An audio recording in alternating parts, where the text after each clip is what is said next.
Welcome to Plot Twist, where we dive into the heart of cinema's most unexpected moments. Every story has a twist, but some twists leave you speechless. Are you ready for the twist? 16 years after the death of Emperor Marcus Aurelius, Rome is now under the rule of the corrupt twin emperors, Geta and Casala. The vision Marcus had for a perfect Rome is long gone, as the twins' aggression spreads across the empire, slowly driving it to collapse. The once great city's downfall seems inevitable. In the North African kingdom of India, Hanno enjoys a peaceful life with his wife, Orisha. However, their tranquility is shattered when sirens echo through the city, announcing an invasion by the Roman army. Seeing smoke rise from the city, Hanno and his companion Arid quickly gear up, don their armor, and join the citizens as they gather to hear their leader, Chagera, strategize a defense plan. Before heading into battle, Hanno and Orisha exchange rings and vow to protect each other no matter what. The couple joins their comrades at the city's wall, where Hanno delivers a rousing speech to boost their morale.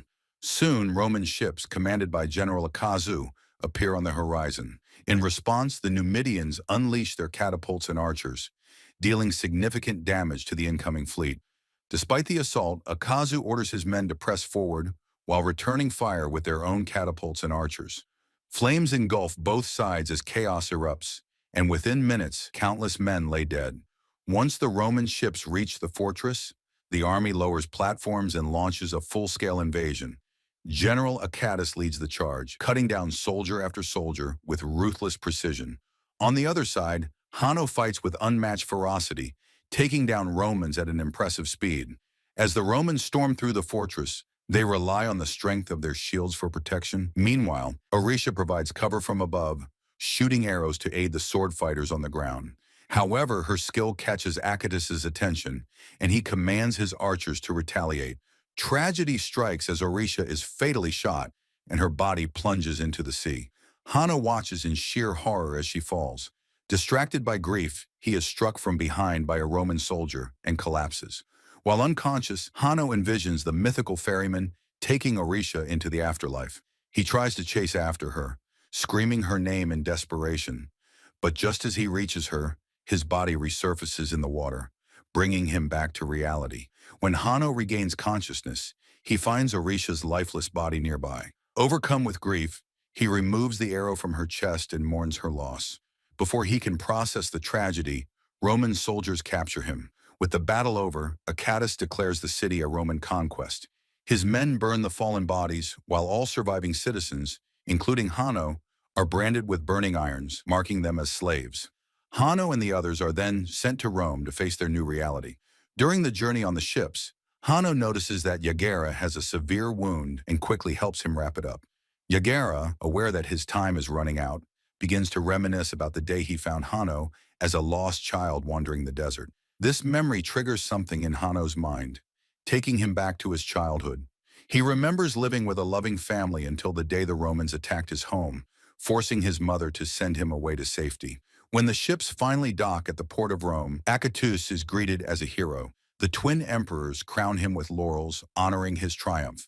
Seizing the moment, Acatus requests a break from war to spend time with his wife. However, the twins announce their next plans to invade Persia and India, leaving no room for respite. Meanwhile, the slaves are transported to Annum, on the outskirts of Rome, where brutal gladiator training takes place under the supervision of Marcus. As part of their initiation, Yagera, Hanno, and a group of other slaves are thrown into a practice arena. Inside, they face off against a pack of feral baboons. To make things worse, hidden soldiers shoot darts at the baboons, driving them into a violent frenzy. The beasts leap at the slaves, tearing into them with savage force. Despite the chaos, Yagera drops to his knees, refusing to fight, and accepts his fate. Hanno, desperate to save his old mentor, tries to intervene, but it's too late. Yagera falls to the baboons. The chaos continues as one of the baboons charges toward Hanno. Thinking quickly, Hanno jams his chains into the beast's mouth and bites its leg, using every ounce of strength to choke it to death with the chains.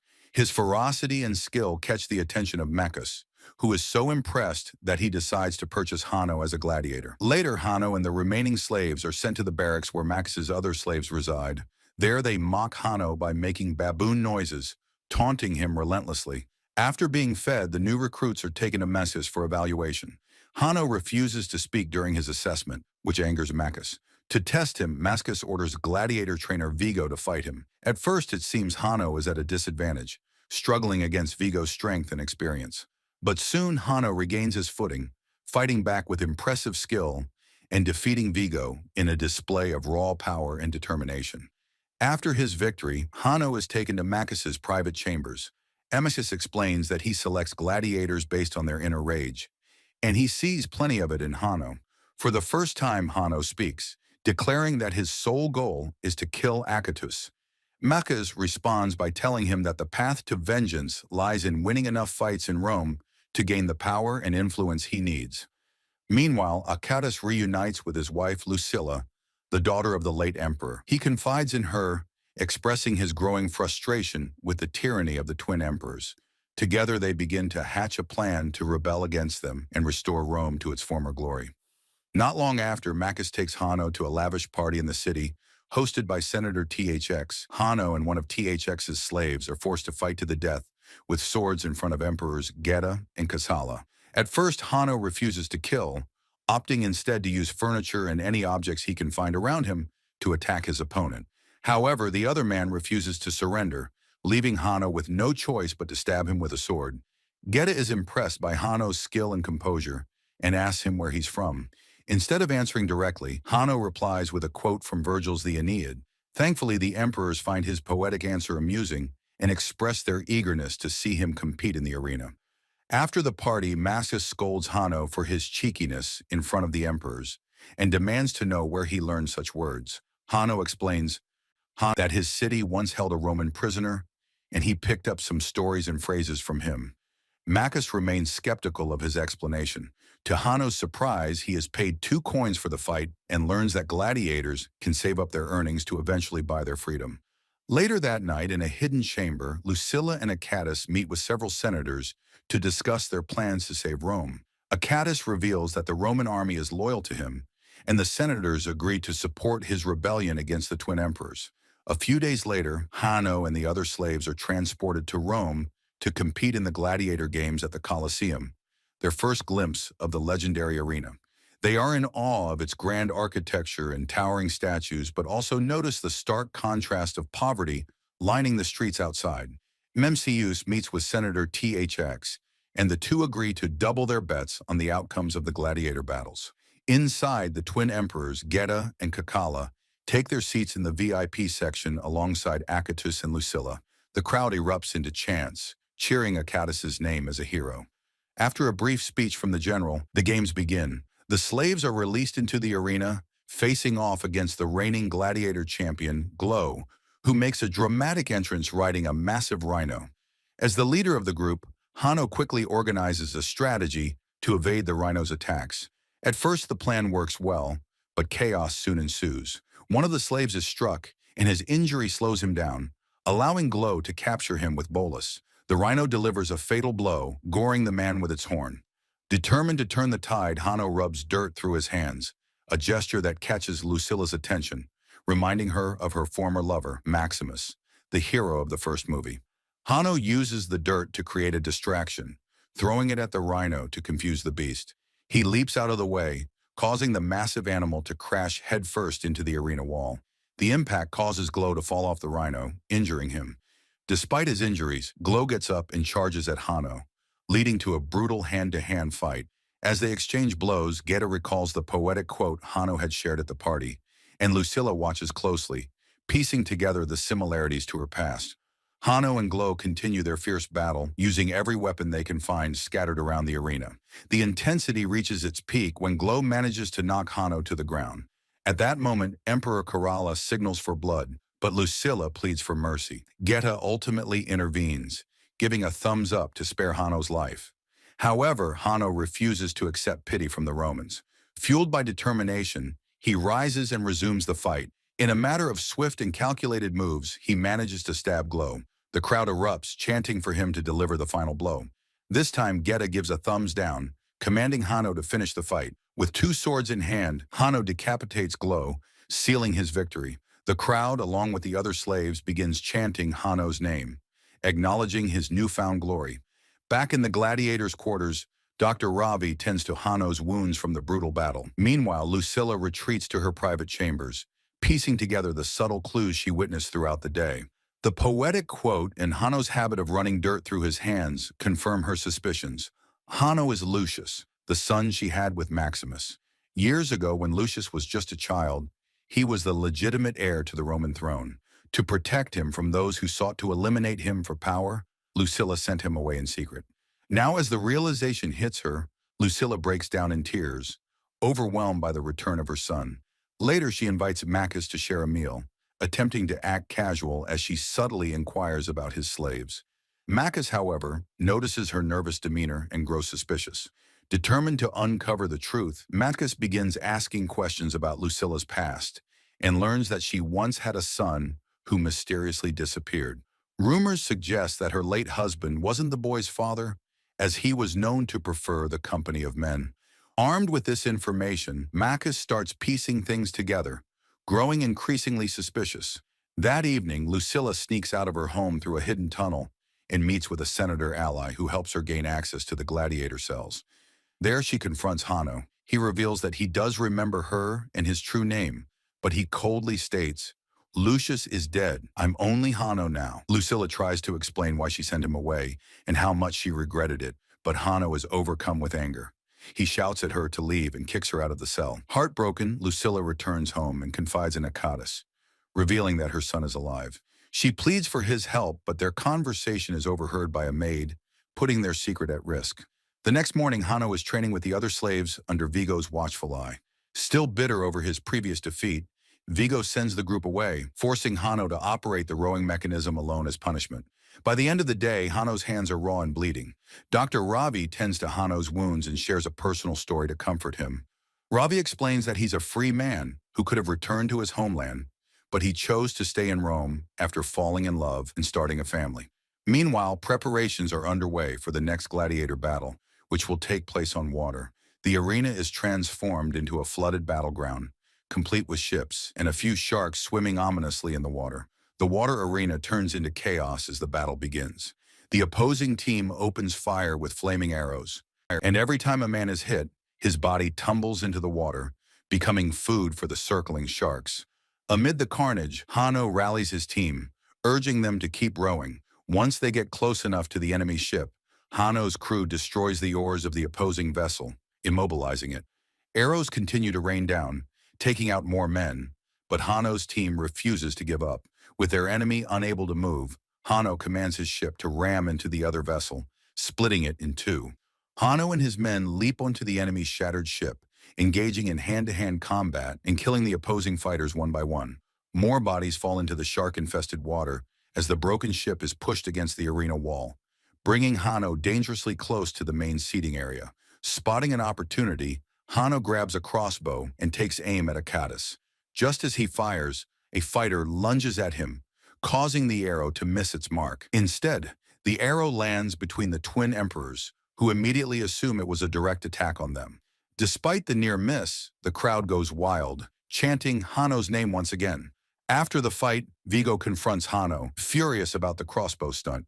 Hanno, unfazed, coolly responds, "You should be glad the arrow wasn't for you." Meanwhile, Lucilla's maid betrays her, revealing all her secrets to Senator THX. Later, Maccus visits THX's home to collect the money from their bets, but asserts that this house now belongs to him. Instead of handing over money, THX offers secrets. There are rebels plotting to overthrow the twin emperors. However, the plan is being delayed until a certain gladiator, Hanno, is rescued from the arena. That night, palace soldiers storm Lucilla's home, arresting her. At the same time, Achates and his men attempt to sneak into the gladiator quarters to rescue Hanno. Unfortunately, the emperor's soldiers are one step ahead, ambushing the rescuers with a barrage of arrows before capturing Achates alive.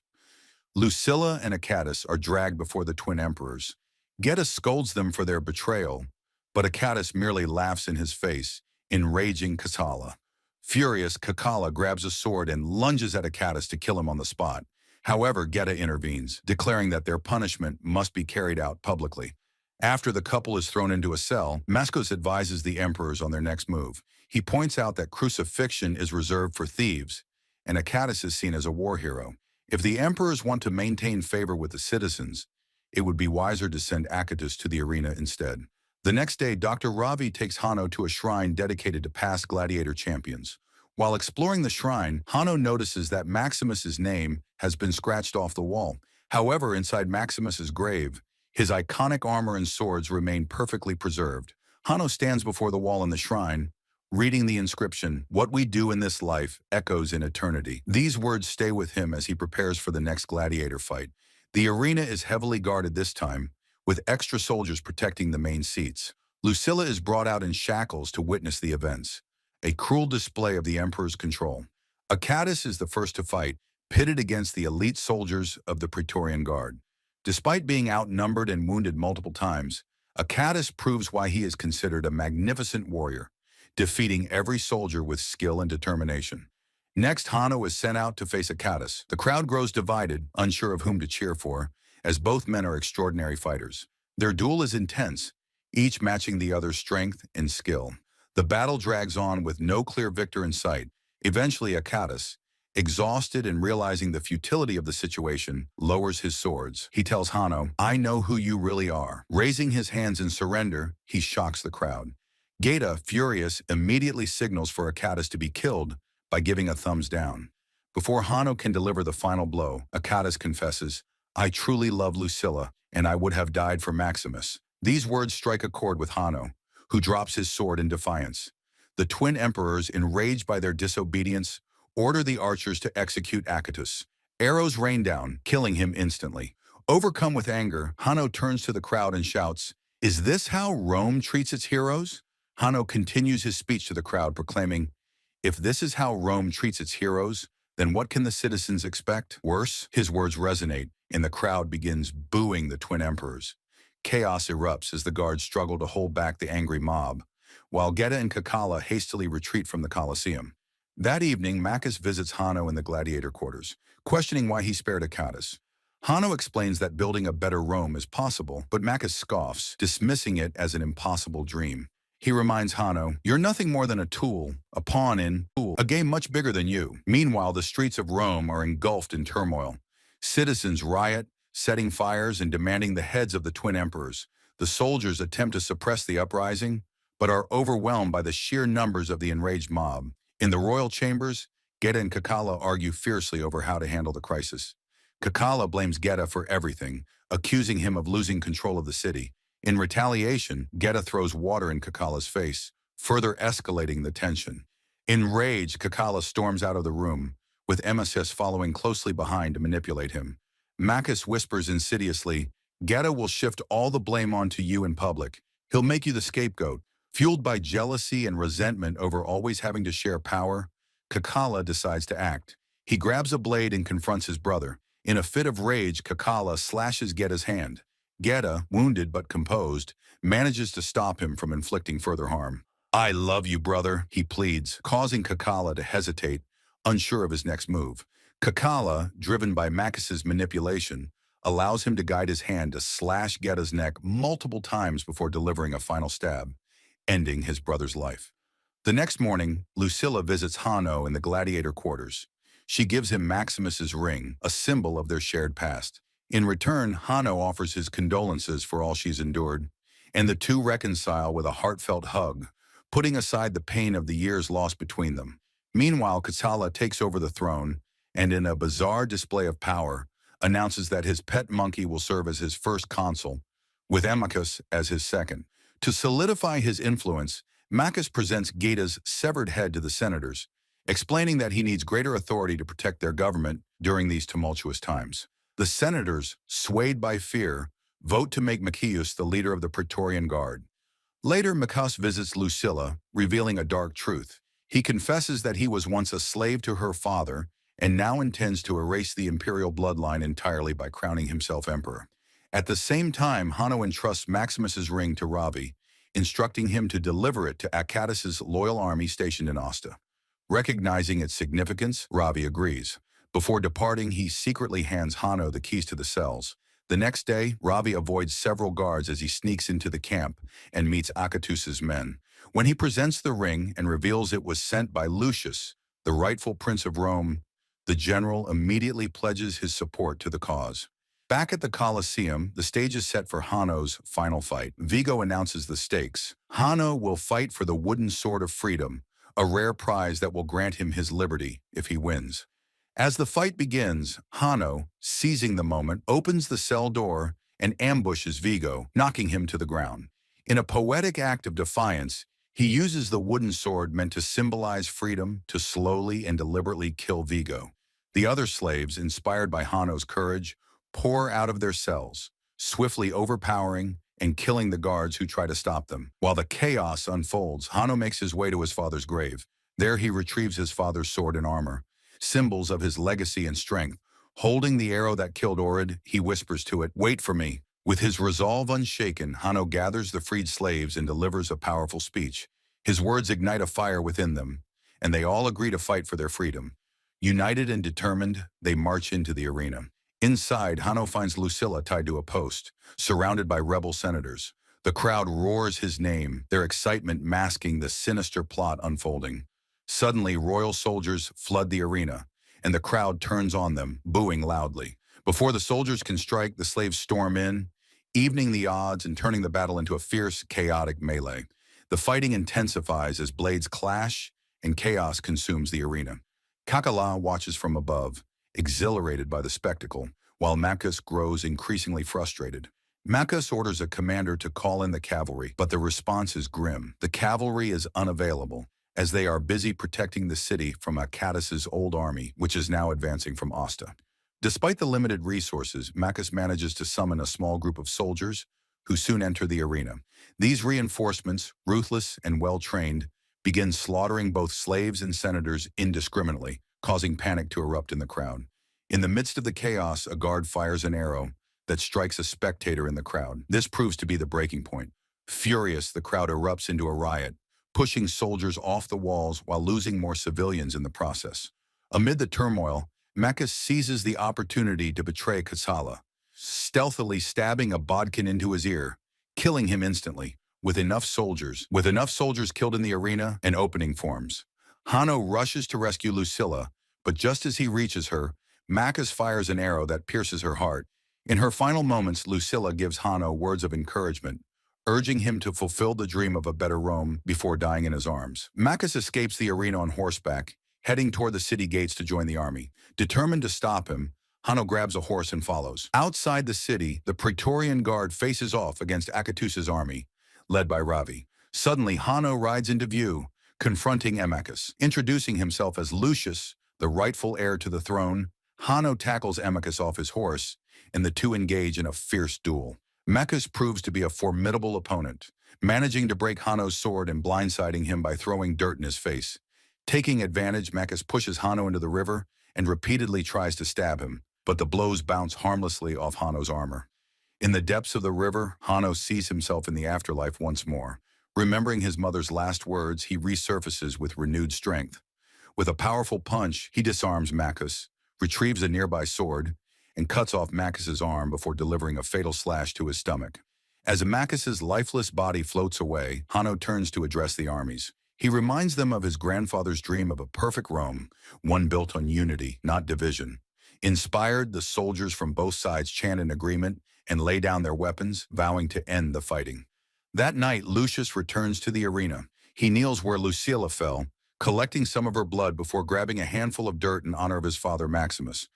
Thank you for watching, and don't forget to subscribe and turn on notifications for more epic recaps like this one.